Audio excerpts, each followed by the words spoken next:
moguls together at their meetings. They're all part of the club, you see. And they decided to terrify the public because the public weren't taking it serious enough.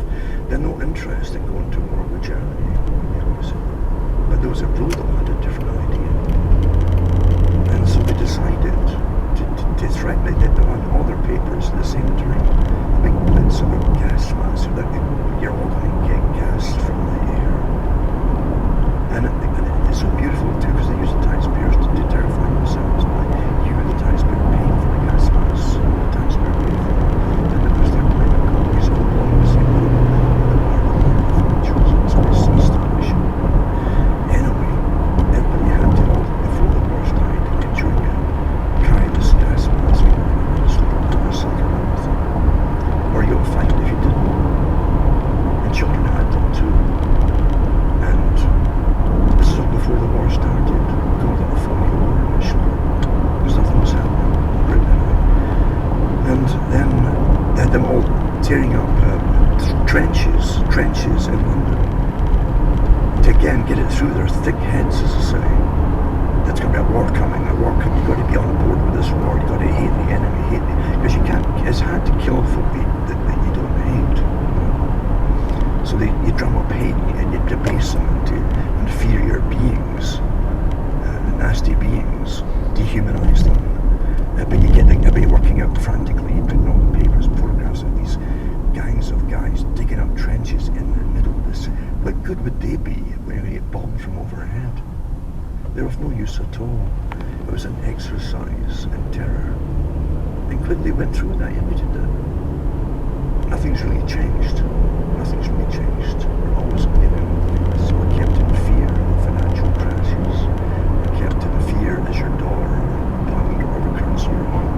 You need more and more numbers to buy the same things. And basics, like I read the articles years ago to do with austerity and part of the Agenda 21 plan for the world.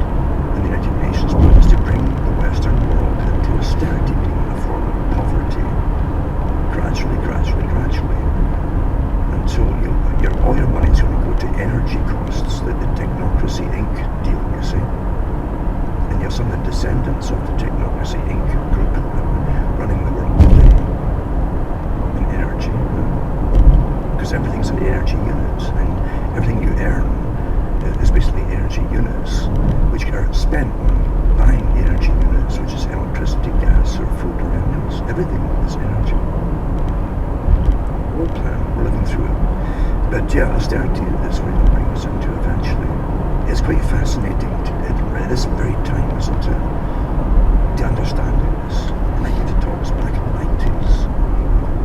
Bringing China in full time as the most favoured nation, trading status partner for the West. That was what they called it. They signed it. All your leaders of politics signed for your factories to move to China under this wonderful free trade deal.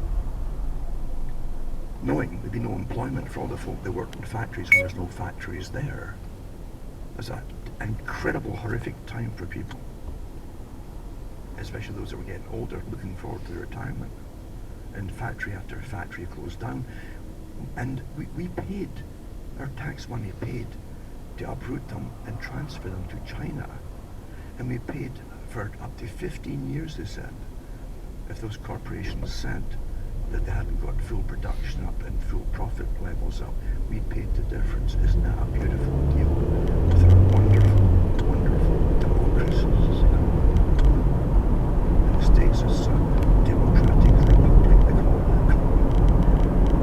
And I can remember too, when James Goldsmith came over and talked to the Senate, what a great speech he gave, telling them about the free trade and the NAFTA deal, which is all part of it. The NAFTA deal, which is now the US MCA deal. So it's the same thing, only it's the next stage towards it for integration of the Americas. The same deal as for the European Union had, you see, that's what it is. I'm so sick of over the same stuff. To me, it's just old hats. You can battle through it, and I knew what was happening at the time. But I knew, but getting evidence. Do you really think that all these think tanks that ran up and the Council on Foreign Relations that